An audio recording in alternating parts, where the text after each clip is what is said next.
سلام دعنا بالله فتواتن فوراتن دك أملاخ هذون كم تستلم مدى كل جزء بحب channel يوتيوب مدى بتقرينيا حدا تمرتي هنا أنا بخدكم قريبنا لنا أنا يسمى تمرتي مصنعتي ناجبرنا ينازل لنا طلع لنا يسمى تمرتي مصنعتنا سماين مدرن زرخة كريستوس يبل مصحف فيليبيس فينا نزل لنا تمرتي سالساي هيوتن موتن زبل مصنعتينا كنجبر اسكي نام مصنعتي قال أملاح كرم متونا منفس قدوس منقونا خوينو كمهرنان كمعدنان بصلوت برنامجنا كنخفتينا كلهاتكم بمسكوت تلفزيون هوب channel ኢትዮጵያ መደብ ትግርኛ ተከታተሉና ዘለኹም ራስኩም ደነና ቢልኹም ንጸሎት ከነዳለና ሀብትና ቹቹ ጸሎት ገበርልና እስኪ እግዚአብሔር ወልድ እግዚአብሔር መንፈስ ቅዱስ አሐዱ አምላክ በመሕረትካ በለውሃትካ በፍቅርካ ጻላኻ በህይወት ምንባርና እንደገና ከአው ቅድሚያኻ መጺና ቃል ህያው ዘላለማዊ ህይወት ዝኾነ ናትካ ቃል ከነዘራረብ ከነማሃር እግዚአብሔር ከምዚ ይብልና ካባና ሓሊፉ ነዚ ዝርኡ ዝሰምዑ ዘለው ولدي يكون أحوات عبيتي نعشتي نخلهم قويتي معركنا كافل سلز حقس كنا تمسكن زق على عزي حق إذا خا قويتي معري نبتناتك تسفان ناتناتك دنبن لابسعنا كخون من معلتاوي خا بتقالك كن حجزنا نلمنك لنا جزينا ساعتنا سخاترك وأيت فلينا بابول من فسك الدسم آمين آمين يعني لنا تشي فتواتن فقراتن دك أملاح اسكي لما عنتون أبز مدبزي بحد خوينا أبز استوديو ناي مصحف قدوس مصنعتك نقبرت لنا عم مصنعتي مسانا خوينا أنا داويت ردائي بحال نزل بروغرام زي زمرح زلخو أبزي ميت عام مسانا زلو أكلا ليكم إيه بجاف عالميين يا ما خلقات تشونيا ስለዚህ ሁሉ ጊዜ ከም ተስተለመደ እስኻትኩም ምን ምሳና ኮይንኩም መጽሐፍ ቅዱስኩም እናውጻኹም ትዝመስለኩም ሐሳብ ኖትውን እናሐጽኩም በሐባር ኮይና ከነጽንዒና ናይ ሎማ አንቲ መጽናዕትና ሳልሳይ ትምህርቲ እዩ ህይወትን ሞትን ይብል ከመይ ክራኸቡ ሁሉ ዚኣቶም ህይወትን ሞትን በዋናነት እንደጽንዖ ዘለና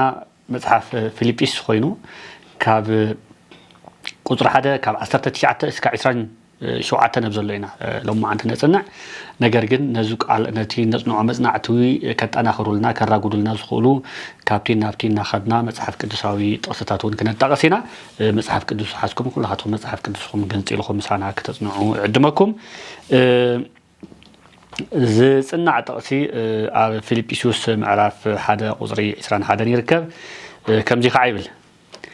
ናይ ህይወተይ ክርስቶስ እዩ መማቴውን ረብሓዩ ይብል ጳውሎስ ከምዚ ዝብል ዘሎ ናይ ህይወተይ ክርስቶስ እዩ መማቴውን ረብሓዩ ይብል ናይ ትምህርትና ጠቅላላ አርእስቲ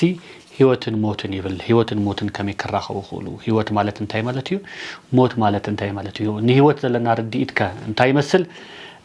ንሞት ዘለና ርድኢት እንታይ ይመስል ናይ ባዕልትና ርድኢት መጽሐፍ ቅዱስ እንታይ ይብለና ቃል አምላክ እንታይ ይብለና ስለሞት ኣብ መጽሐፍ ቅዱስ እንታይ ተጻሒፉ ንረክብ ሰብ ሞይቱ ማለት እንታይ ማለት እዩ ሙማት ንክርስቲያን እንታይ ዓይነት ትርጉም ኣለዎ ሙላድና በህይወት ምህላውና በህይወት ምጽናሕናኸ እንታይ ዓይነት ክርስቲያናዊ ህይወት ክንነብር መጽሐፍ ቅዱስ ይመዕደና ወይ ከዓ ይመኽረና مولاد مفتار مالت هيوت مالت انتهي مالت هيوت كابي نركب زولو طلل زولو حساباتنا كنصنع ብዙ حسابات ብዙ ጊዜ ሞት ባህሪያዊ ክፋል ህይወት ከም ዝኾነ ይጠቅሱ ባህሪያዊ ክፋል ህይወት ወድሰብ ማለት ህይወት ወድሰብ ኣብ ህይወቱ እና ነበረ እንከሎ كحالفهم جدا كابزخونه حدا نجار مالت مولادن لو معباي تمرتي جزعلو كم بحرياوي كفال ودسب جيري قطرو نجارجن موت بمنم تأمر بحرياوي هيوت ودسب كون أي خلن موت يقدس تساراري ناي هيوتي لك ناي برهان تساراري تعلمات كم زخونه ناي هيوت تساراري موت ناي موت تساراري خا هيوتي خون بر كلتيوم جونن جوني كخدو زخولو أب حدا بحري أب حدا سرعت كن سرعة من خيل نجارات كم زي خونو مصحف قدوس بدن بغيرو ينجرنا موت صلاة هيوتيو كم صلاة يكفرج زغبو سلامتايسي ناي ሓጢያት ውጽኢት እዩ ካብ እግዚአብሔር ናይ ምፍላይ ውጽኢት እዩ ካብ እግዚአብሔር ናይ ምርሓቅ ውጽኢት እዩ ናይ ውድቀትና ውጽኢት እዩ ስለዚ ሞት ምስ ህይወት ከራኸቦ ዝኽእል ሓደ ከገብሮ ዝኽእል ወላ ሓደ ነገር የለን ነቲ ኣብ ልዕሊ ሞት ስልጣን ዘለዎ ዲያብሎስ ምእንቲ ክስዕሮ ነቶም ብናይ ሞት ፍርሓት ሙሉ ዕድሞኦም በባርነት ተኣሲሮም ንዝነብሩ ከዓ ሓራ ምእንቲ ክወፅእ ኢሉ ከም ዝሞተ ይዛረብ ኣብ ፊልጵስዩስ ምዕራፍ ኣብ ዕብራውያን ምዕራፍ 2 ቁጥሪ 14 15 ክርስቶስ ዝሞተሉ ምኽንያት ክዛረብ ተሉ ጳውሎስ ስለምንታይ እዩ ዝዛረብ ነቶም ኣብ ሞት ኣብ ጸልማት ዘለው ናብ ብርሃን ክመጹ ነቶም ብፍርሓት ሞት ከዓ ተሸቢቦም ዘለው እንታይ ክኾኑ ሓራ ክወጹ ካብ ፍርሒ ሓራ ክወጹ እምበር ሞትን ህይወትን ሓደ ክገብር ዝኽእል ምንም ዓይነት ነገር ከም ዘየለ የግዳስ ሞት ጸላኢ ደቂ ሰባት ኮይኑ መጽዩ ነገር ግን ክርስቶስ ብሞቱ ከዓ ህይወት ዓዲልና ንሞት ከዓ ስዒሩ ሞት ክንፈርሖ ከም ዘይግበአና መጽሐፍ ቅዱስ የመረና ጳውሎስ ከም ዝናበለ ብዛዕባ ሞቱን ህይወቱን እንታይ ከም ዝመስል ክርስቶስ መንባሩ ጳውሎስ መንባሩ እንታይ ዓይነት ትርጉም ከም ዝህቦ ሙማቱ እንታይ ዓይነት ትርጉም ከም ዝህቦ ይዛረብ እንባር እስኪ ከምኡ ናበልና እናጠለቕና ናቱ ትምህርቲ ክንኸይድ ተለና ቹቼ ኣብዚ ሓደ ሓሳብ ከልዕል ኸየ እዚ ከም እተው ካበልኹ ጳውሎስ ደብዳቤ ክጽሕፍ ተሎ ብዛዕባ ኣብ እስራኤል ኮይኑ እሞ ጽሕፍ ነይሩ ብዛዕባ ዝበጽሖ ዘሎ መከራ ይዛረብ ቶም መከራ ሓደ 2 3 4 እናበለ ዝርዝሩ ይቀምጦም እቲ ዝበጽሖ ዘሎ መከራ ምዝርዛሩ ኣብ ደብዳቤው ንሰብ ፊልጵስ እንታይ ጠቅሞም ስለዝነበረ እዩ እንታይ ዓይነት መልእኽቲ ከም መሐላልፈሎም ስለዝደለየ እዩ እሺ ከልተ ቦታታት ለለው ጥቅስታት ንረአሞ ብድሕሪኡ ንምንታይ ጳውሎስ ነዞም ሰብ ዚኦም ብከምዚ ኣገባብ ኣርሱ ክገልጽ ዝደለየ ንርኢና ታይብል ኣብ ፊልጵ ምዕራፍ 1:19 ተጀሚሩ እስካብ 20 ዘሎ እዚ ድማ ብጸሎትኩም ብደገፍ መንፈስ ኢየሱስ ክርስቶስን ንምድሓነይ ከም ዝኸውን እፈልጥ ኣለኹ ናይ ህይወት ክርስቶስ እዩ ሞማቱ ረብሃይ እዩ ሞ ከምቲ ሓረርታይ ተስፋይን በገለ ከይሓፍር ከምቲ ኩሉ ሳዕ ሕጅውን ብትብዓት ደኣ ብህይወት እንተኾይኑስ ወይስ ብሞት ክርስቶስ ብሰጋይ ክገብር ይብል ማለት እንተ ሞት ኩለ ንክብሩ እንተ ነበር ኩለ ንክብሩ ይብል ማለት ግን አይ ከም በዓለይ ተተኾን ከዓ ታይሕሸን ዕረፍት ሕሸኒ ክብል ከለውና ንርኢ ዘለናና ግን ጳውሎስ እዚ ነገር እዚ ክብር ከለው ኣብ መወዳእታ ህይወቱ ከባቢ ይበጽሕ ከም ዘሎ ፍርድ ቤት ይኸይድ ዘሎ እንግዲህ እቲ ፍርዲ ብጳውሎስ ከም ትዝራእናዮ ጳውሎስ ክሳዱ ተቀሊኡ ካብ ልሞተ እዩ ነግረና ታሪክና ናፍቲ ህይወቱ ሲጓዓዝ እዩ ዘሎና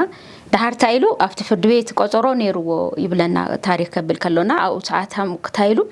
በቃ ተነቢረ ተሞይተለ ብፈቃድ እግዚአብሔር ይሞት ለኹ እዩ ተነቢረለ ናኹም ጠቅሞ ነገር አለና እግዚአብሔር ከነብር ክፈቅደለ እዩ ኢሉ ክብል ከሎና ንርኢ እስቲ መከራታት ጳውሎስ እንታይ ነይሮም ጳውሎስ ብዙሕ መከራታት ለሐለፈ በክርስቶስ በክርስትና ምክንያት ወይ ከዓ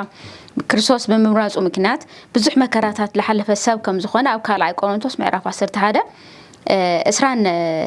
ሰለስተን ጀሚርና ከምዚ ይብል ብዛዕባኡ ማለት እዩ አገልግልት ክርስቶስ ዲዮም ከም ጽሉል የዝዛረብ ዘለኹ ኣነ ይበልጾም እዚ ብስጋ ኮይነ ይዛረብ ብጸሪ ብጻዕሪ ሕልፊ ዘሎኒ ብማሰርቲ ሕልፊ ዘሎኒ ብመውቃዕቲ ጸብለል ዘበልኩ ብዙሕ ግዜ ኣሞት ዝበጽሐኹ እየ ይብል ባይሁድ 5 ግዜ ና40 ሓደ ጎደል ተገሪፈ 3 ሳዕ ብሽመል ተዘቢጠ ሓደ ሳዕ በኣማን ቀጥቅጦምኒ 3 ሳዕ እታ ዝነበርኩዋ መርከብ ተሰብረት ለይትን መዓልትን ኣብቲ ማዕሙቕ ባሕሪ ሓዲረ ዋልኩ ብዙሕ ግዜ ኣብ መገሻታት ነይረ ኣብ ርባታት ፍርሃት ኣብ ከተርቲ ፍርሃት ካብ ደቂ ዓደይ ፍርሃት ከኣዛብ ፍርሃት ኣብ ከተማ ፍርሃት ኣብ በረኻ ፍርሃት ኣብ ባሕሪ ፍርሃት ኣብ ማእኸል ኣሕዋት ሓሶት ብፍርሃት እየ ዝነበርኩ ይብል ማለት እዩ ብዕዮን ብጻዕርን ብዙሕ ግዜ ምንቃህ ጥሜትን ብጽምእን ብዙሕ ግዜ ብጾም ብቁርን በርቃንን ነይረ እናበለ ናይ በዓሉ ህይወት ታሪካዊ ቦታ እዚ ከዝርዝር ከለና ንርኢ ዘለና ማለት እዩና እንታይ ሞ ጳውሎስ እዚ ክብል ዝገበሮ ማለት እዩ زلوا تجمع كله أو زلوا مكره كله كبر كريستوس مدلاي كم زخانينا نرئي لنا كم تيزا حلفه ونرئيه كم تسأل حنايو باولوس نهي أبيات كريستيانات يخون نم إيمانان يخون نبعلو يخون اتدللو نجار نجزابير حساب أيو نيرو مالتي فقعد جزابير ينيرونا ناس فقعد جزابير كأ أفتي أب هيوتو أو لقى عزر الأوان كله قلت أنا من هنيس كريستوس من تا ود سب كبلسي كله زلوا هيبويو سلزن عايسي إذا مقبارس من ما يخونن ندوم تاي باللوزي كان رأي خلنا أنا أب كند نفس خاتكم بزح تحواس كله وفيلكم نفسيون كوفيلكم إيه يبل مالتو كلا يقولون تأثرت هلتا أثرت حمشت كان رأي خلنا مالتينا كم تيسوع زنبارو بزيادة يبلوزي بزنبارنا متن زفكرونا سبات كهودو يخليو هذه ناي باولوس زفكرو سبات أو زوريو ز باولوس نداوم نبعلو روماوي كم زخانة يجلس أو لخانة بوتا بزي جنة مالتيو ناي سلطان كبابي زلو سب كم زخانة بزحنا قرني رويو زخلو لا دبري متقرشات ناوي كقرب كلنا نري نعم موت كقرب كلنا نري جن بزقرم كنتات الزي موت زي نكبري كرسوسيو مالتي هم يلو هم ودعتنا كبري أم نفس ما يزلو كبري تنايم أمنا مري كناس أثر كله تايلو بعلوسي أفتنا يتداللنا كابزلو إجزابير كلا دالنا نجر كناس أثر كله إذا مدري زلو سقايسي منهم كم زي خنا يقول صار الله خو قبل كلنا نريلنا أنا كم تسوون مما نانويس اللي كم زنبرة نحنا ون هوت بكرسوس بيلو نفسي سمولات زكوات حيو حساب إجزافير مالتي. صبو تيجي إجزافير أبزي حيو بارك خي بدلاتو جوز حضور أجمع زحلف حضور أجمع ببزح بدم بجيرو بزرزر يزعمطه.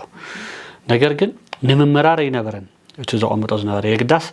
بزيون إن حلف خجن أنا انتهى له حجوس الله يلو تزحجوس الله مهنيات كعا بدم بجيرو يزار مهنياتو جناخ توم بكريستوس يسوع بفرحة إجزافير كنبرو زدليو كلهم كسجوجو يوم ثلاثة مسجوجوي زخلوص أجمع قبل عليه مبصحو ناي حد نجر ملكتيو بفقر أملاخ بفرحة إجزافير أملاخ ينبر خمسة لخو مرة جاجس يزخون اللي زلوا زول عينة ملختيو زقمت من البات Ellen White the Acts of the Apostles أو زول page 464 حدا التقمت حساب له تبعتون امنتون ناي باولوس مالتيو تبعتون امنتون دما حيال سبكت نيريبل ناي كريستوس تبعتن ناي كريستوس سوري ناي باولوس تبعتن امنتن حيال سبكت نيرو بعلو تبعتو استي من البات قلبي ابزي توسخيو حساب تليكي قدمي ابزي تولي حساب تليكي كبكمو قصي لخا حتو كسعبل خي صبو باولوسي نزا سغازي نزا مدرزي ازيو زنعق نيرو دا اكواس ጨንቆ ዝነበረ እሱ ዝተዳለወ ገዛ ከም ዘለዎ እዚዩ ዘረጋገጸ ምስ ክርስቶስ ክነብር ከም ዝኾነ ዝኣመነ እዩ ነይሩ ታዩ ዘገድሶ ዝነበረ ካልኦት መገልገልቲ ካልኦት ሕዋት ተና ዓለም ሁሉ ፍቅር ጎይታና ኢየሱስ ክርስቶስ ክፈልጥ እሞ ከምቱ ንሱ ዝረኸቦ ህይወት ካሊኡ ውን ክረክብ እዩ ነይሩ ጭንቀቱ እምበር ስለዚ እስራኤል ዝነበረ መከሩ ስለቶም ዝተገለጹቹ የዝገለጸቶም መከራታት አይግዱን ነይሩ ግዱ ዝነበረ እቶም ክርስቲያናት ክተብዑ ከገልግሉ እትሱ ዝተዳለወሉ ገዛ አስተውዒሎም ሳተሙን እሱ ክናፍቁ ይነሩ ተዓቢ ናይ ጳውሎስ ድሌት ብዙሓት ሰባት ክንርኢ ከለና ኣብዚ ዘመንና ክሞቱ ምስ ሞቱሲ ስለ ቀብሮም ታይ ክኾንኩም ዘሎ እዩ ዝሓስቡ ከምዚ ቆርኒ ኢኹም ከምዚ ጎርለ እዩ ጭራሽ መቃብሮም ይሰርሑ ወገናትና ውን ኣለው ክንደየናይ ብድሕ ዝጭነቕሉ ነገርስ ተኣዝዩ ዝወረደ ምዃኑ ንርኢ ጳውሎስ ግን ኣይኾነይ ስለ ሞቱ ድሕር ሞቱ ኾን ዝግባእ ነገር ነዚ ዓለም እዚኣስ እዝዩ ዝነዓቐ ንኻሊእ ዝነበረ መከራታት ሁሉ ዝነዓቐ ሰብ እዩ ነይሩና ከምዚ ዓይነት መንፈስ ክበና ናይ ሁሌትና ጸሎት ክኾን ይግባእ ኢለ ይሓስብ آمين እግዚአብሔር ብዙሕ ይባርክ አልሜ ስለዚ አዛ እስካዕ ኸዚ ዝተማየጥና አላ ወይ ከዓ ዝተዘራረብና አላ ሓደ ሓሳብ ጠቕለል ብልና ክንወስድ ንኽእል ኢና ክብሪ ክርስቶስ ምድላይ ዝብል ጳውሎስ ብዙ ኩሉ ነገር እናሓለፈሲ ክርስቶስ ብዙ ኩሉ ኣነ ሓሊፈ እንተ ደኣ ዝኸብር ኮይኑ ንዓየ እንታይ እዩ ክብረይ እዩ ንዓየ ሓጎሰ እዩ ንዓየ ደስታ እዩ ኢሉ ክንደየ ናይ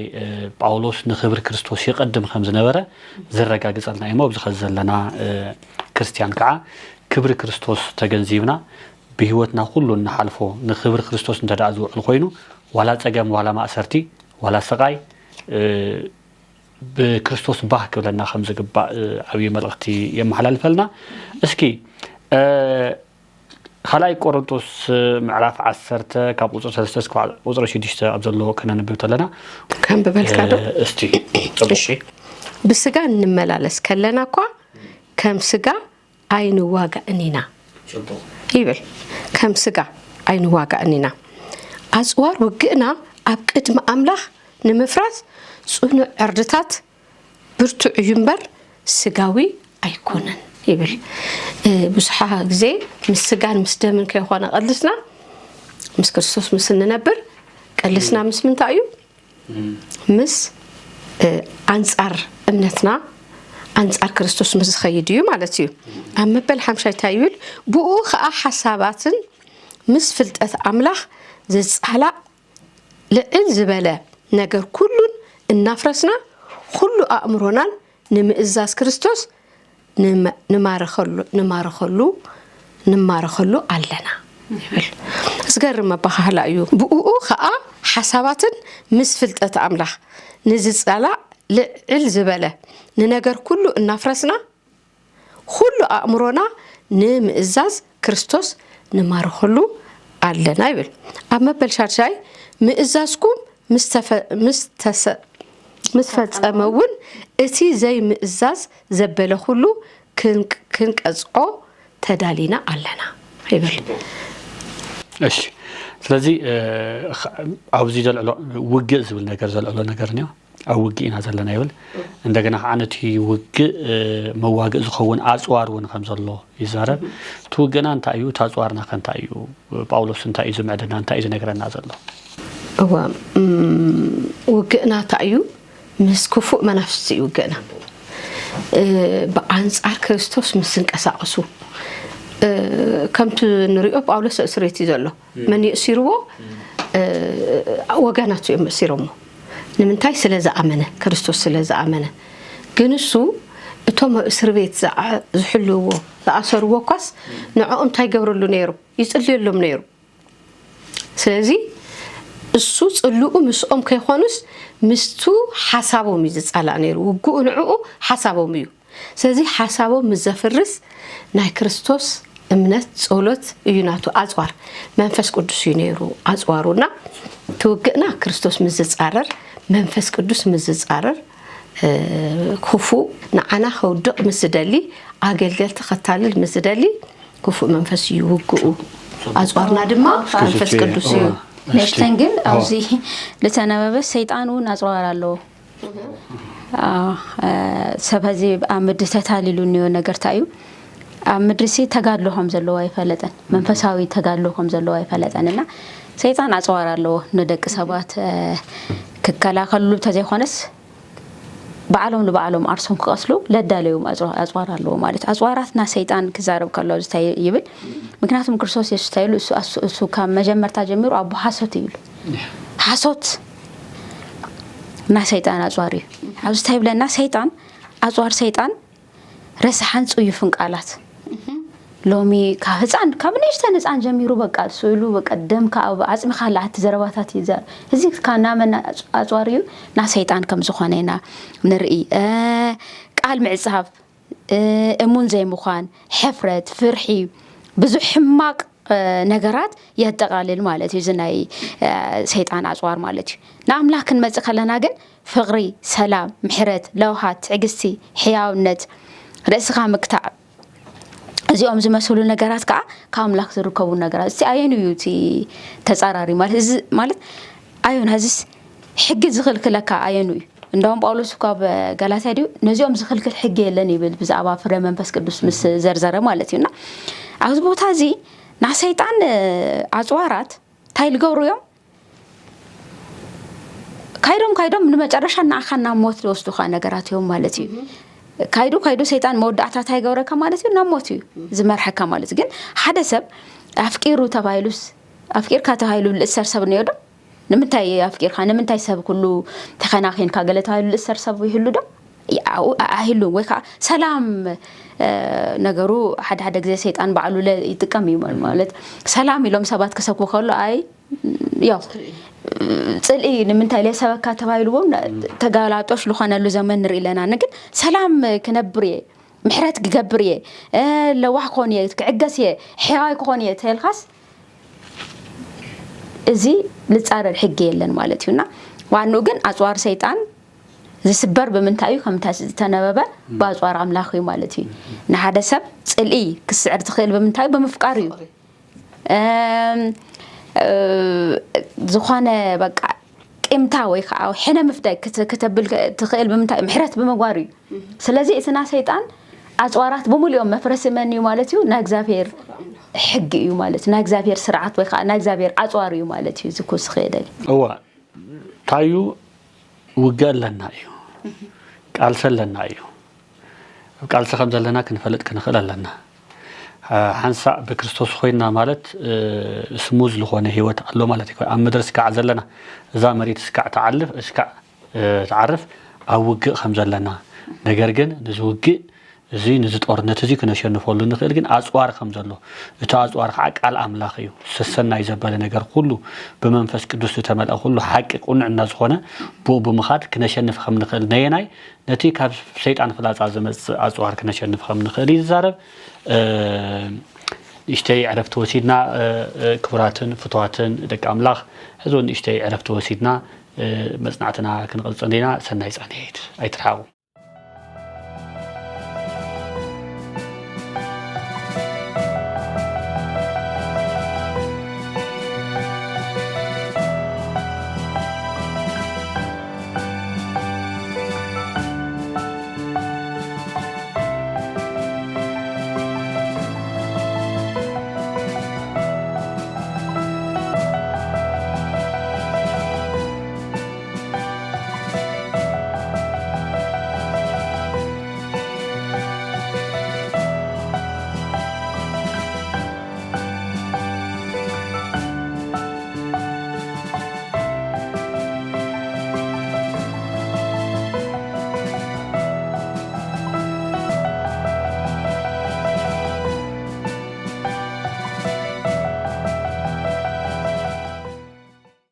سلام خميس أنيكم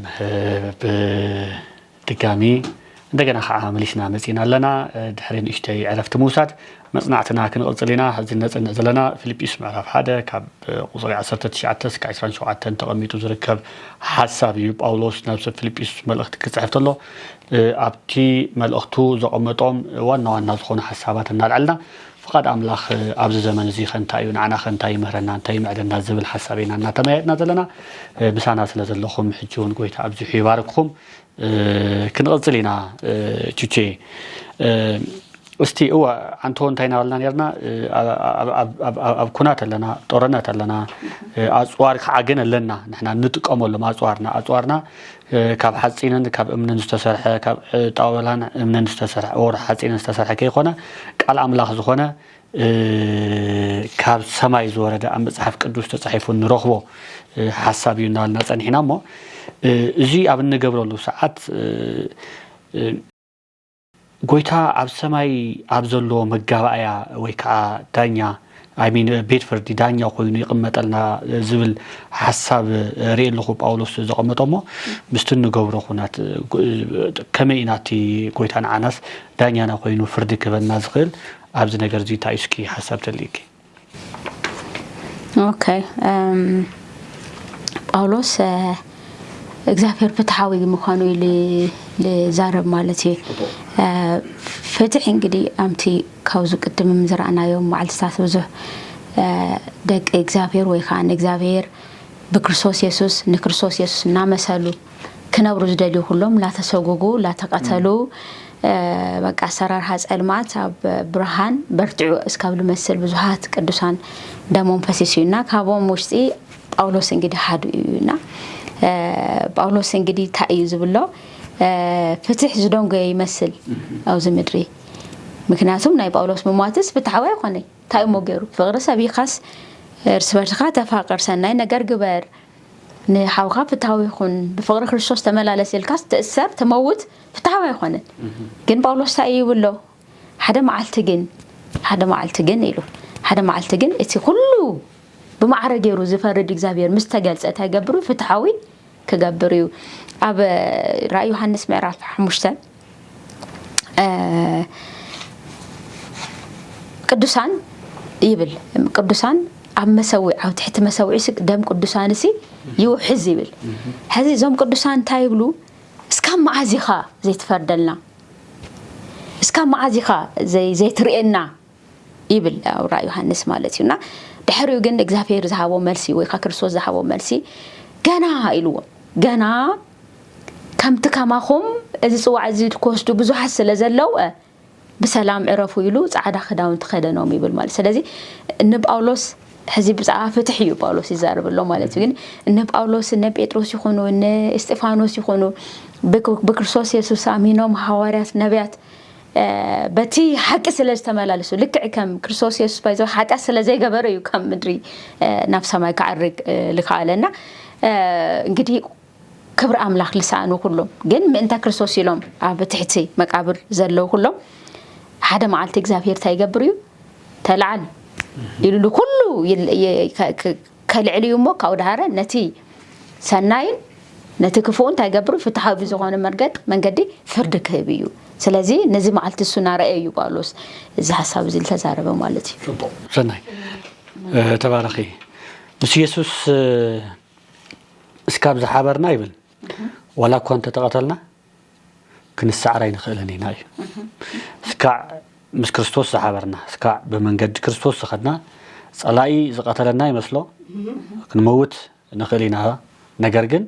عمود داتا عب سماوي مجابايا دانيا خوينو تطوزو لنا كريستوس لنا شعو انتينا سعرتينا تصفى لنا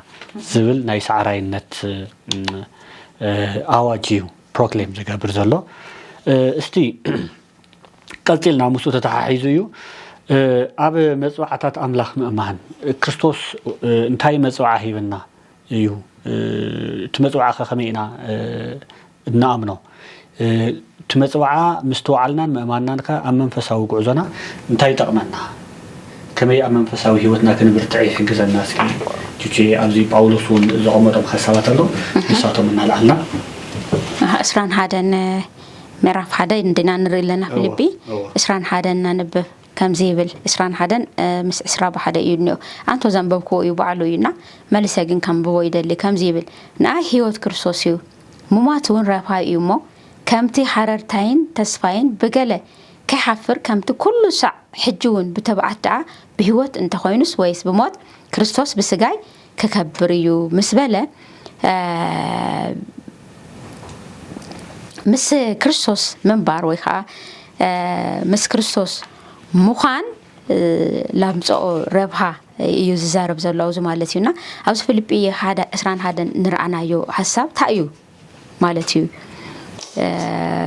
نزبل حساب كريستوس كايد مس كريستوس من بارحشان نزبل حساب او زلومي زمن او سبات بيجا ترديو نسب مالتي كلتا نغارات نرى مصحف قدسنا مسرت كينا كلتا نغارات نيتنا مجمرتا كريستوس يسوس اب سقللوان كلتا ومبديتا تخاليواو اب غونو نيرو يتحدا سخا ود املاح مخان كفليت ايني اخو مسبلو مس امنه كريستوس تايلو لو مسي حزي مالت بحق يبلك كالو لوميس مساي امنغستي كاوغن كريستوس لومي امنغستي كبل كالو حمينيو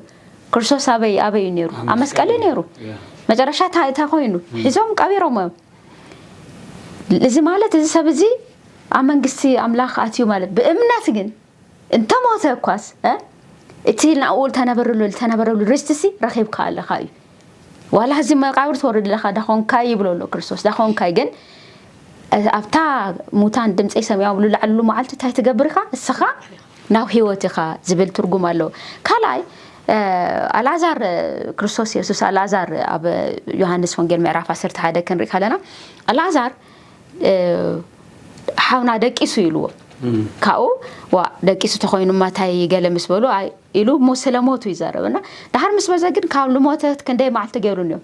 40 ዓመት ስለዚህ ሕዚ ንሪ ለና አልዓዛር ክንሪ ከለና መጽሐፍ ቅዱስና ከም ቅዱስ ኮይኑ ይተቀሪቡን ነው ምክንያቱም ሕማማት ገለ ነይርዎ እዩ ግን እቲ ሕማም ናብ ሞት ገይርዎ እዩ ግን በቃ በእግዚአብሔር ለአመነ ሰብ እዩ እና ሓምቲ አስተምህሮ ተኮይኑ አልዓዛር ቀጥታ ናበያትሎ ናብ ገነት አትዩ ነው ማለት ገነት አትዩስ ካውስ ድሕር 4 መዓልትስ ክርስቶስ መጽኡ ንበል ድሕር 4 መዓልት ክርስቶስ መጽኡስ አልዓዛር ካፍቲ ገነትስ ንዓውጽ አይኮነ ይልዎ ካበይ ውጽ አይልዎ ከመቃብር ይውጽ አይልዎ ከመቃብር ይውጽ አይልዎና እዚ ናይ ሰይጣናዊ ትምህርቲ ወይ ከዓ ሰብ አይመውትን ዝብል ትምህርቲ ናብዛ ምድር እዚ አጠልቅልቋየው ነው ማለት እሱ የሆነ ስለገርም ነገር ማለት መስሞተ ሰብሲ ሕስ አነስ ውስንቲ ያው ዛ ቦታ እዚ አስኮፊለስ ካባይ ካውዛው ዝንያ ነገር ወጻኢ ልፈልጦ ነገር ይብለይ ልፈልጦ ታሪክ ይብለይ በስብእና ዋላው ዝኮፊለ ማለት ገለ ቅዱስ መስሞተስ ይምለኽ ይጽለይ አበይ ኮይኑ ማለት መስሞተስ አምላክ ኮይኑ ማለት ሰብ መስሞተስ ና አምላክ ተቀይሩ ልብል ትምርት እዩ ይብወንዮ ሰይጣን ማለት ይውና ግን እሱ የሆነ ዝዋና ነገር ታዩ ጳውሎስ አብዚ ቦታ እዚ ክዛረብ ከሎ ሰብ መስሞተ ታይ ኮይኑ ይብል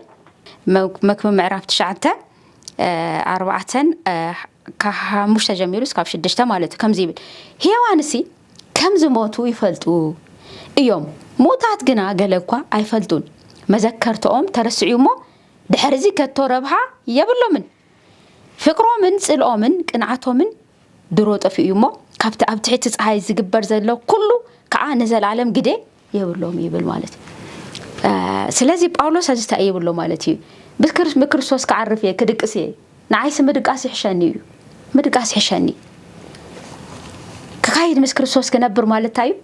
በዚህ ናይ ጳውሎስ ኮንሰፕት ማለት እዩ ዕረፍት ይሕሸኒ ምክንያቱም እግዚአብሔር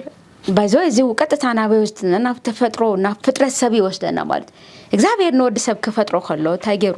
መጀመሪያ ሐመድ ገሩ በኢዱ ሰርሑና ይብል ወዶ ዳር ህይወት እስትንፋስ እፊሉሞ ሰብ ህያው ነፍስ ሆነ ይብል ስለዚህ ሰብ ልብሃል ና እግዚአብሔር እስትንፋስ ከድመር ሐመድ እዩ ማለት ስለዚህ ና እግዚአብሔር እስትንፋስ ካብዚ ሰብ እዚ ምስወፀ እዚ ሰብ እዚ ታዩ ሐመድ እዩ ድቅስሎ እዩ ካወዛይ ክልተሰባ ይሆነ ክልተሰባት አምጽ ይሆነ እግዚአብሔር አጋጥሙ ይብለና ስለዚህ እዚ ነፍስ ተዋይሉ ተንብልበልኒ አው ገነት ታቲ አብ ሲኦል ታቲ አብ ቅዱስ ቦታ ቅዱስ ላይ ሆነ ቦታ ተባይሉ ዝመጸ ነገር ሰይጣን ናዳምን ሄዋንን ታይሉ ነሩ አይትሞቱንኩም ወዶ አይትሞቱንኩም ሞትማይትሞቱንኩም እግዚአብሔር ሰሐሽዩ ትሞቱ ይኹም ለወለኩም ሐሽዩ ለበለው ትምህርቲ ሎሚ በምንታይ መጽንዮ በመንፈሳዊ ዓለማት ይንዮ ማለት ስለዚህ አውዝ ቦታ እዚ ታይና ንርዳ ለለና እዚያ ጥቅስ እዚ አንብበክ ውድየ ቀዳማይ ተሰሎንቄ 4 ከ10 3 ጀሚሩ ካንብቦየ ቀዳማይ ተሰሎንቄ ምዕራፍ 4 ከ10 3 ጀሚሩ ከምዚ ይብል ግና ከዓዋቴ ከምቶም ተስፋ ዘይብሎም ካልኦት ምንቲ ከይተሐዝኑ ብዛዕባ እቶም ደቂሶም ዘለው ብዘይ ፍልጠት ክትኮኑ አይፎትንየ ደቂሶም ዘለው ሞት ድቃስ እዩ መጽሐፍ ቅዱስ አሙ ይብለና ማለት ኢየሱስ ከም ዝሞተን ከም ዝተንሰአን አሚንና እንተኾንና ከምኡን አምላክ ነቶም በኢየሱስ ዝደቀሱ ምስኡ ከምጾም እዩ ንሕና ከሳዕ ምጽአት ጎይታ በህይወት እንጸንሕ ከዓ ነቶም ዝደቀሱ ከቶ ዘይንቅድሞም እዚ በቃል ጎይታ ንብለኩም አለና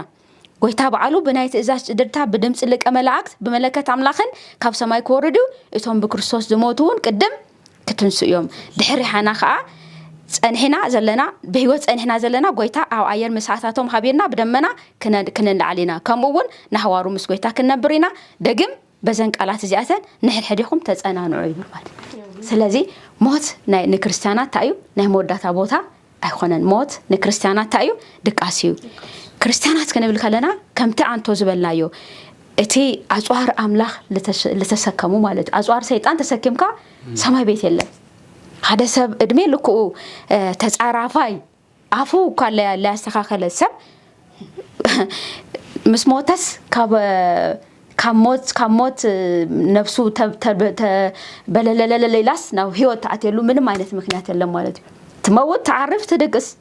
دحريو كريستوس كما تخلو تايتكون تلعن واقع تي زوهبك عسب تقبل مالتي تعسبك وهيوت عسبيو ويكا نايموت عسبيو مالتي زيو نكرنا مصحف قدسنا صبو غير ابزي يبارك تشي بزعبا موتن هيوتنينا كنجمر تلنا إلنا جميرنا مو سبت برتنا حدا حتى حتنا نيسوس منبار دو يحيش ويس من تو امومات قليل حتى يكونن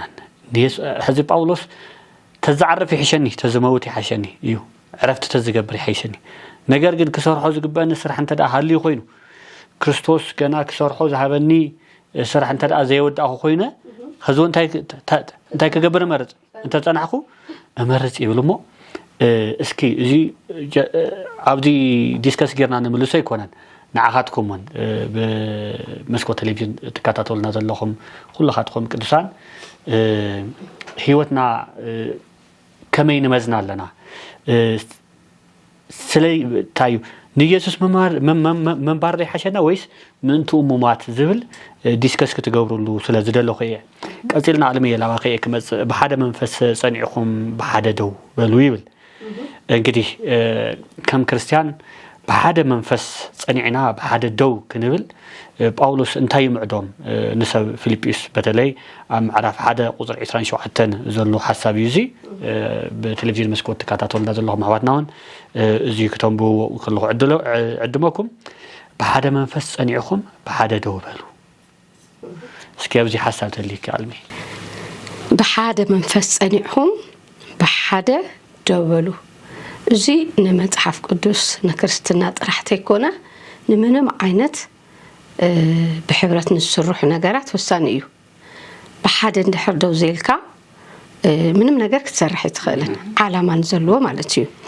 زيد ما باولوس كتصحف لهم كله في اسريت كوينو اتهم مجلجلتي نعيتك يوم يشرح له بيت كريستيان سرحه تسرح الله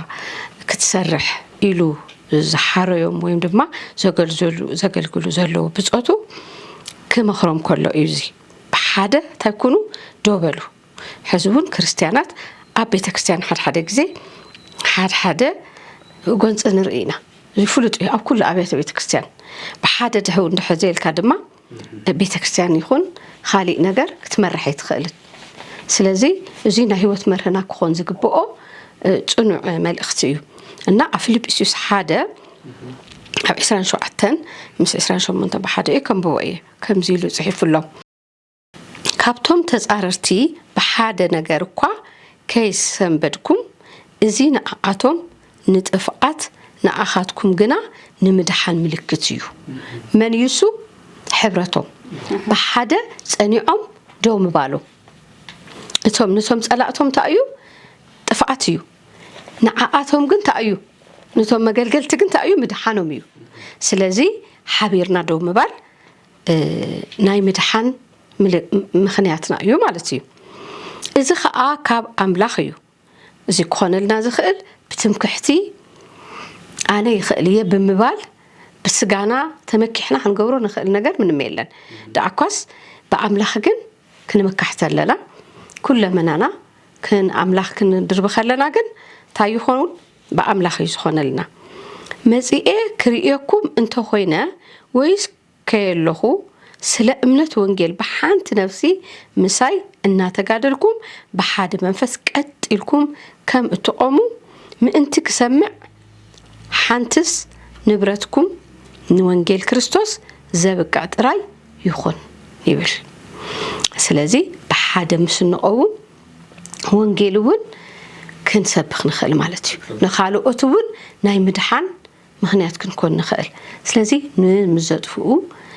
من البات حد غزي ببزح كون كلو من البات حيلو بزرئي نجر كون كلو نجرات مسقوم ناي محبار نجر كمصنا يخيل يكون دكاما سغا سلازلنا نجر كن تايولو ملسو صنعو بحاده دما تايكونو دوبلو اتم طفاتسي تم طفات سرحو تايكونو ንዓኣቶም ቶም ሕማቕ ዝሰርሑ ንጥፍኣት ምክንያት ክኾኖም እዩ ትስርሖም ማለት እዩ ንዓኻትኩም ግን ንምድሓን እዩ ክኾነልኩም ዘን ምስኣ ብሓደ ሳይኮኑ ጽንዑ ምስ ጽንዑ መፍትሕ ኣሎ ማለት እዩ ብትግርኛ ሓደ ባህል ኣሎ ዝጸንበዓያ ርቃሲ ዝጸንበዓያ ርቃይስ ዝሓበረያ ርቃይስ ዝሓበረያ ጸንበትስ እወ አቃይ ጸንበዓ ያ ምስና ሓብር ብሓደ ደው ምስንብል ሓደ ንሓደ ምስ ጽንዖ ታይ ንኸውን ማለት እዩ ዓላማና ነሳኻ ታዩ ናስና ዓላማ ሞት ብሞት መስዓር እዩ ጎይታና ኢየሱስ ክርስቶስ ንዓና ሞትና ብምንታይ ይስዕርዎ ብሞት ሞት መጺና በአዳም ስለዚ መጺኡ ሞትና ብሞት ስዕርዎ ስለዚ ንሕና ድማ እዚ ዕድል እዚ ክንጥቀም ተኾይና ከምቱ ጳውሎስ ብእምነት ኣነስ ምስመን መሓሸኒ ማዓርፍኩም መሓሸኒ ዝበለ ንምንታይ እዩ ምስ ክርስቶስ ከም ዝኸውን ኣብ መጽኣት ክርስቶስ ከም ዝለዓል ስለ ዝፈልጥ ቶሞይቱ ስጉኡ ጥራሕ ከም ዝመውት ግን ዝጽበዮ መንግስቲ ከም ዘሎ ግን ስለዚ ኣመን ዝነበረ እዩ ንሕናም እዚ እንድሕር ኣሚንና ብእንኣምኖ ብክርስቶስ ጸኒዕና ሓቢርና ተደጋጊፍና ሓደ ንሓደ ብምጽላይ ምስ እንነብር እዩ ዕላማና ክሳኻዕ ዝኽእል እምነትና ኣፍቲ ዝድለ ክነብጽሖ ንኽእል ንኻልኦት እውን ከምኡ ናይ ምድሓን ምኽንያት ጥፍኣቶም ጥፍኣት ዘጥፍኡ ክጠፍኡ ይኾንና ንደሊ በቲ ንሕና ጸኒዕና ደው ምባልናሲ ካባና ክመሃሩ እሞ እሳቶም እውን ትብርሃን ክበርህሎም ንሕና ናይቲ ብርሃን ወሃብቲ ክንከውን ከምቲ ኣብ ገን ዝቕመጥ ብርሃን ከይኮነስ ኣብ ልዕል ዝበለ ቦታ ኮፍ ዝበለ ማሾ ወይ ድማ ሽምዓ ክንከውን እዩ ሕብረትና ሓቢርና ምጽናዕ እዚ እዩ ዘጠቃልል ኢለ ሓስብ ጽቡቅ ሰናይ ቴንክ ዩ አለሚ እግዚአብሔር ኣብዚ ይባርክኺ ያ ወጽቡቅ ሐሳቢኺ ኣቐሚጥኺ ምሕባርና ጥቕመለው ከምታ አንተና ኣቐመጥናዮ እናተዛረብናዮ ዝመጻናሲ ኣብ ኩናት ኢና ዘለና ኣብ ውጊ ኢና ዘለና ኣጽዋር ከዓለና ነቲ ኩናት እንሸንፈሉ ነቲ ኩናት እንሸንፈሉ ኩናት አይሚን ኣጽዋር እናተዘራረብና ጸኒሕና ኢና እዚ ክንስዕር ተኾይና ከዓ ሕብረትና ብሓባር ኮይና ጠጠው ክንብል ግድን ይኸውን ስለምንታይ ክርስቶስ ባዕሉ ኣብ ዮሐንስ ወንጌል 17:11 ከምዚ ክብል ይቐምጥ ከማና ሓደ ምእንቲ ክኾኑ ብስምኻ ሓልዎም ሕብረት ወሳኒ እዩ ከማና ምእንቲ ሓደ ክኾኑ ብስምካ ሓልዎም ተመሳሊ ኣብ ዮሐንስ 17:24 ክነንብብ ተለና ለምንታይ እዩ ሕብረትና ትደልዩ ክርስቶስ ለምንታይ ዝጸልየልና ዘሎ ስለምንታይ ዋጋ ከፈልልና ወ አቦይ ቀድመ መስራት ዓለም አፍቂርካኒ ኢኻሞ እዞም ዝሃብካኒ ነቲ ዝሃብካኒ ክብረይ ምእንቲ ክሪዩሲ ኣብቲ ኣነ ዘለኹዎ ንሳቶሙን ኣብኡ ምሳይ ክህሉ እደለለኹ ይብል እሱ ክኸውን ተኾይኑ ግን እንታይ ከዓ ንሕና ሓደ ከም ዝኾንና ሓደ ክኾኑ እንታይ ይገብር ኣለኹ ሓልዎም ብስምካ ሓልዎም ስለዚ ሕብረትና እንታይ ኣለዎ ማለት እዩ ዋጋ ኣለዎ ንምንታይ ነቲ ንጽበዮ ዘለና ዓወት ነቲ ንጽበዮ ዘለና ነቲ ንገብሮ ዘለና ውግን ነቲ ንጽበዮ ዘለና ዓወትን ዋጋ ከም ዘለዎ ይዛረብ እስኪ ቺቺ ምናልባት ኣብዚ እሺ ዲኣሲ ሕብረት ክህሉ ከሎ ክንጠንክር ንኽእል ኢና ግን ሕዚ ጳውሎስ ካብቲ ሕብረት ወፂኡ በይኑ እስረይቲ ዘሎ ሓደ ግዜ ካብ ሕብረት ወፂና በይንና ንኾነሉ ግዜ እውን ኣሎ ኣብቲ ግዜ ሱቡን ጠንካራታት ክንኮን ይዝግበአና ምክንያቱ ምስ ብዙሕ ኮንካ ምስ ሕብረት ኮንካ ክትጠንክርሞ በይንኻ ክትኮን ከለኻ ግን ምናልባት ናይ ምድኻም ነገር ክህሉ ስለዝኽእል ህይወትና ግን ጥራሕ ኣብ ሕብረት ዝተወሰነ ድማ ክንገብሮ ኣይግበአናን ኢለ ሓስብ ኣብዚ ምክንያቱ ኣብ ቤተ ክርስቲያን ክትነብር ከለኻ ጽልየልካ ሓወሎ ዝድግፈካ ሓወሎ ክትዝምር ኢኻ ተገልግል ኢኻ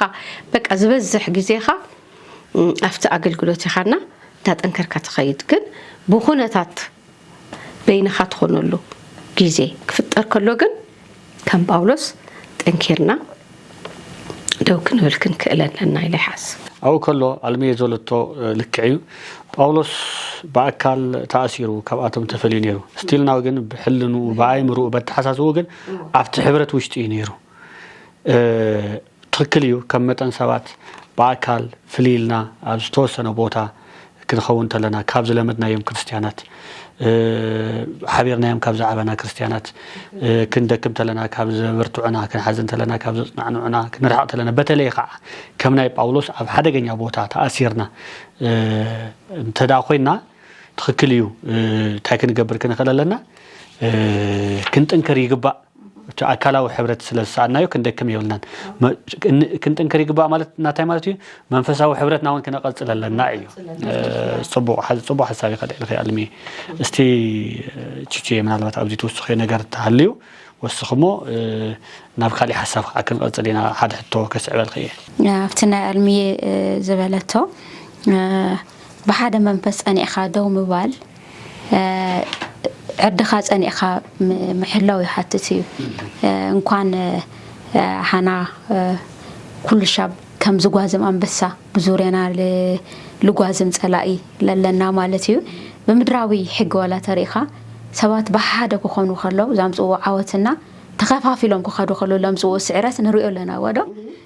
مكففال كريستوس يسوع يلو كريستوس تايلو ام ماركوس معرف 3:25 تايلو نيرو كم زينيرو ماركوس 3:25 نمزيلو نيرو بيتون نحد حديا انت تفلاليت اتا بيت اتيا كتقوم اتخليني مالتي سلازي انا انغدي بيت مالت كريستوس نا بيت كريستيان رئيس ودو كاو بيت كريستيان كا اكال لا كريستوس يا مالتي سلازي هذا او كريستوس تمسرته بيت للنا كم كريستيانات كم صحف لالو مالتينا زي بيت زي نحادو باولوس نبينو ابولوس لبينو كيفان مالت هامانت كففل نيروم بايزو نسب قرنتوس سب نيروم باولوس بقى بطعم يمخروم نيروينا هذه اب بيت كريستيانون او الرئلوان بايزو سبات كففل لامصو كمي مالتي كمي كاو እግዚአብሔር ሐሳብ ኮጽ خلو ንስጋዊ ጥቅሞም ካስቡ خلو ወይ ካን ክብሮም ንዝነኦም ለኾነ ነገር ካስቡ خلو ታይገብሩ ካብቲ ዘለው መጓሰ ታይገብሩ ተፈለየ ነገር ሄዞ መጹን ድሕሪኡ ታይመጽ እቲ ላፈታካ ክንድ ተኸይድ ላ ታይመጽ ጸላኢ ቦታ ይረክብ ማለትዩ እድል ይረክብሞ ናይ መፍላይ ነገር ይመጽዩና እዚ ግን ዋና ነገር እዚ ታዩ ሰብብ ببعلو أي بلن مالت زي بالسجان بدمن غير كاتول تبلو نجار أيخونن بالسجا أيخونن بحيلم ببرتعين أيخونن بمنفس يلو كسافير مال سلازي منفس عملاخي اتحاد النت كم تزخيل مالتي اتحاد النت زي ما تزخيل بحبير كاب مثلاي حبير كاب من مخخار حبير كاك قال كسافير بمنباب بمصننا لك حمزي باولوس غورو زنبره مالتي مس كسافير غزي بموساديو ابن اتنا حدنت ነገር ክሽርሽል መጽ ሐሳቡን ምፍላይ ዝመጽ በመንፈስ አምላክ እዩ ማለት በስጋን ብደምን ዝሆን ነገር ከም ዘይሆነና ንርኢ ዘለናና ዝሆነ ኮይኑ ግን እግዚአብሔር ክርስቶስ ኢየሱስ አብ አንተ ለምበው ካዮ አብ ዮሐንስ ወንጌል ምዕራፍ 17 ክንርኢ ከለና አነን አቦ ወይ አነን ሰማይ ዘለው አቦን ሓደ ከም ዝሆንና እሳቶም ከአምሳና ታይኮኑ ሓደ ኾኑ ይሉ ጸልዩላል ስለዚህ አብ ማቴዎስ ወንጌል 17 ክርስቶስ ኢየሱስ መንታና ከም ልመሃለለ ከም ልጸለየ نركب لنا ناس بزعب حدنت يصليونا حدنت እንግዲህ በእግዚአብሔር መንፈስ ቅዱስ ረድኤት ዝመጽ ነገር እዩ በስጋም በደም እንደመጽ ነገር ከም ዘይሆነና ንርኢልናና ዜግነት መንግስት አምላክ بحدنت لتقعزو قعزو ማለት لك حمزي هذا ግዛደ ሰብ ታይብልን ይሩና فهم مالتي بين حنت فهم او تخا مالت غحري فهم غحيرو لاليس حنت فهم او تخا لدغن هرغيركا تايتخون تغحري هلو يودو سلازي كريستياناون كم وي مالتي كريستيانات احوات هاديخا مساديخا بسغبرو እርስ በርስኩም ኣብቲ መወዳእታ ግዜና ወሰኸ ግዜና ካፈእ ካዱ ካሉ እርስ በርስኩም ተጠማመቱ ይብል ተተጻናኑ በርትዑ ይብል ቃል እግዚአብሔርና ስለዚ እቲ ሓድነት ወሳኒ ንምንታይ ሓድነት አልዩ ክንብል ከለና ንጳውሎስ ዝነበረ ስደት ለጴጥሮስ ዝነበረ ስደት ለእስጢፋኖስ ዝነበረ ስደት ኣብ መደገ ኣፍና በጽሑ ዘሎ ማለት እዩ ትንቢት መንፈሱን አንቶ አልሚየት ተጠቅስ ነራና ትንቢት መንፈሱን እዚ ነግረና ቃል እግዚአብሔሩን እዚ ነግረና አውዚ ስደት እዚ ካ ክርስቲያናት በሓደ እንዳር ጠጠው ዘይበሉ በሓደ እንዳር ዘይኸዱ ክሳዕሩ እዮም ማለት እዩ ስለዚ ሓድነት ኣብ ቤተ ክርስቲያን ኣዝዩ ወሳኒ ከም ዝኾነ ኢና አውዚ ንርኢ ማለት እዩና ሓደ ነገር ግን ክንዝንጋዕ ለይብልና ሰይጣን ኣብ መስቀል ተሳዒሩ እዩ ሰይጣን ሓይሉ ማለት ሰይጣን ሓይሊ የብሉን ኣብ ደቂ እግዚአብሔር ሰይጣን ሓይሊ የብሉን በእንትና ካ አይተገደፍና ነው አይደል በእኔ አኾንኩ አቦይ ምሳይ አለው ኢሉ ክርስቶስና አና ካ በእንትና አይተገደፍናን ስለዚ እቲ ናይ መጀመሪያ ሲናስና ውሽጡ ሰብ ባይዞ ሓደ ግዜ ሰብ ውሽጡ ተፈላለየ ይሆን አይደል ምስ ባዕሉ የስማማዕ ሰብ ነው ይገጥመካ ይሃሙ ማለት ሶ መጀመሪያ ሰብ ወዲ ሰብ ምስ መንፈስ ቅዱስን ምስ ባዕሉን ምስ ተሐቅን ክሰማማዕ ነው ድሕሪኡ ከዓ ምስቶም በሓባር ባትሐቂ ለተቀመጡካ ተሰማምዑ ክጓዝ ነው በእንኻ ዝበሃል ነገር ከቢዱ ህገሩ እዚ ግዜ ማለት እዩ ተባረኽች እግዚአብሔር ኣብዚ ይባርክ ስለዚ ኣብ ዘመን እዚ ዝሓበረትን ፍርሕ ዘይብላን ቤተክርስትያን ተድልየና ማለት እዩ ፍርሕ ዘይብላ ከነብል ተለና ንሞት ዘይተፈርሕ ማለት እዩ ስለምንታይ ሲ ትርጉም ሞት አንቶሪና ይና በክርስቶስ ዝተስዓረ ንክርስቶስ አሚንና ኸዓ ሞት ከም ነሸንፍ መጽሐፍ ቅዱስ የመረና እንተ ሓቢርና ኸዓ እቲ ዘሎ ቃልሲ እቲ ዘሎ ውገና ከም ነሸንፍ ተሓደ ከም ዝድግፍ እዩ ናይሎም ማዓንቲ ትምህርትና ጠቅልል ክነብሎ ተለና ሓደ ክብሪ ክርስቶስ ምትላይ እንደገና ኸዓ ካብ ፍርሕ ሞት ነፃ ምውፃእ በክርስቶስ ናይ መንባር ድሌት በብዕለቱ ንክርስቶስ መንባርን ኣብ መወዳእታ ዝሓበረ አሚን ዝሓበረትን ፍርሒ ዘይብላን ቤተ ክርስቲያን ምሕናጽ ኣድላይ ይኸውን እሺ ስለዚ ናይሎም ማዓንቲ ትምህርትና ክንጠቅልሎ ተለና ወይ ከዓ ክንድምድሞ ተለና በዘን ዝሰባ ሐሳባት መቕማጥ ንኽእሊና ማለት እዩ ወይ ከዓ ምዝዛም ንኽእሊና ሓደ ክብሪ ክርስቶስ ምድላይ ልዕሊ ኩሉ ክርስቶስ ክነቐድም ይግባእ ካሊእ ካብ ናይ ሞት ፍርሒ ነፃ ምውፃእ ሞት ዝተስዓረ እዩ ሞት ከፍርሕና ኣይግባን ቀጽል ብተወሳኺ በክርስቶስ ናይ መንባር ድሌት በብዕለቱ ንክርስቶስ መንባርን ዝሓበረትን ፍርሒ ዘይብላ ቤተ ክርስቲያንን ምርኣዩ እቲ ዋና ዓላማ ናይ ሎሚ ትምህርትና እምባርከስ ካብዚ ብላዕሊ ብዙሕ መበልና ነርና ክቡራትን ቅዱሳትን ደቂ ኣምላኽ ግዜ ስለ ዝድርተና ግዜ ስለ ዝሓጥረና ኣብዚ ነብቅዕ ኣለና ቀጽልኩም ንስኻትኩም ከዓ ከም ትማያየጥሉን ከም ተጽንዑሉን ተስፋ በመግባር ብሳና ሓቢርኩምና ስለ ዝጸናዕኩም እግዚአብሔር ኣዝዩ ይባርክኩም ክብሪ ኣምላኽ ኣብ ልዕሊኹም ይኹን ጸሎት ጌርና ፕሮግራምና ወይ ከዓ መደብና ክንዛዝም ኢና ኣልሚ ጸሎት ግበረልና ሞንወድ ሰማይን ምድርን በቃልካ ዘርጋሕኻ እግዚአብሔር ኣምላኽ እዚና ነመስግነካ ጎይታ ኣብዚ ኮይና ካብ ቃልካ ዝኾነ ክንምገብ ከለና ንኻልኦት እውን ጎይታ ከስተውዕሉ ክሪኡ ዝኽእል ትምህርቲ ከስተውዕሉ ክመሃሩ ከንብቡ እግዚአብሔር ኣምላኽ ስለ ዘለዎም እዚ ዕድል እዚ ስለ ዝሃብካና ነመስግነካ ኣለና እግዚአብሔር ኣምላኸይ እንሆ ንህዝብኻ ተሓስብ ዘይትድቅስ ኣምላኽ ሕዝቡን ናብ ህዝቢ ሁሉ እዚ ትምህርቲ እዚ ክበጽሕ እግዚአብሔር ኣምላኸይ በኣኻ ክቀስን ንልምነካ ኣለና ብጎይታ ተሓጎሱ ኩሉ ግዜ ተሓጎሱ ይብል ቃልካ ጎይታ የናዓኻ ክንሕዝሞ በኣኻ ሁሉ ሻዕ ደስ ክብለና ናይዚ ዓለም እዚ ከንቱ ዝኾነ ነገር ኩሉ ክንርስዕ እግዚአብሔር ኣምላኽ በኣኻ ጥራሕ ደስ ክብለና ክትሕግዘና ንልምነካ ኣለና ከም ጳውሎስ ድማ ጎይታዬ እንሆ እዚ ዓለም እዚ ስጋ እዚ ንዕቕና እግዚአብሔር ኣምላኽ በኣኻ እግዚአብሔር ኣምላኸይ ኣባኻ ክንጽጋዕ በኣኻ ክንኣምን ክትሕግዘና ንልምነካ ኣለና ከምቲ ዝተምሃርናዮ ድማ ጎይታ ብፍቕሪ ብሰላም ብሓድነት بمنفس قدوس ጸኒዕና እግዚአብሔር ኣምላኸይ ደው ምባል ክንክእል ሓግዘና ቤተ ክርስቲያንና ህዝብና ሁሉ ስኻ ተረከብ እዞም ተኸታተልትና ብሙሉኦም ቦይታ ኣብ ዝተፈላለየ ዓለም ንዘለዉ ናይ ህይወት ብርሃን ክኾነሎም ንእሽተይ ዝተዛረብናያ ቃል ጎይታ ንምድሓን ምኽንያት ክኾነሎም ሓግዘና ንዓና ለጎይታ ብልተምሃርናዮ ምንባር ክንክእል ጎይታ ይሓግዘና ምሳና ዝነበርካ ኣምላኽ ዝመራሕኻና ኣምላኽ ክብሪ ምስጋና ንዓኻ ይኹን ዝተረፈ ግዜና ምሳና ኹን ካብዚ ምስ ንወፅ ድማ ስኻ ክትርኤና ንልምነካ ኣለና ኣይትፈለየና ብሽም ኢየሱስ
يهودا بيتليهم حصان توليد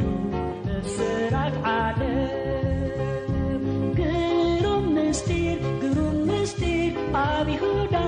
بيتليهم حصان توليد بسرعة عالم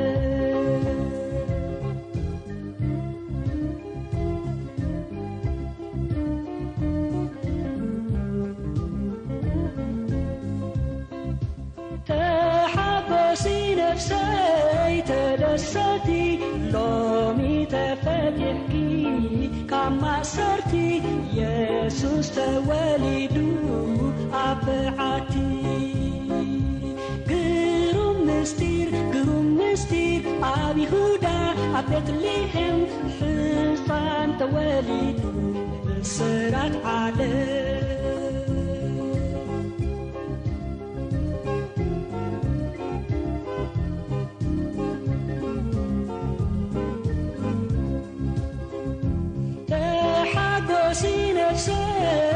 سيدلكي قمردي أبلسنكي كتفالكي يسوس تولدو أبعتي قروم مستير أبي يهودا بيتليهم حصان تولدو بسرعة عالم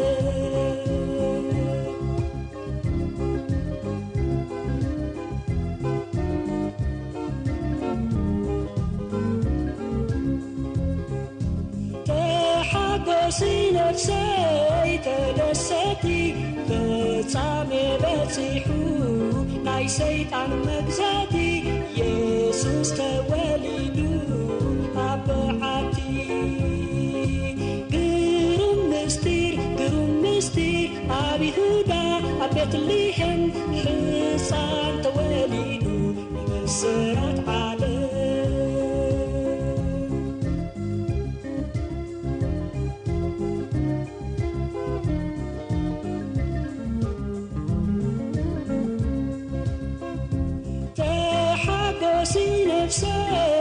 سيدلكي كبين الجابر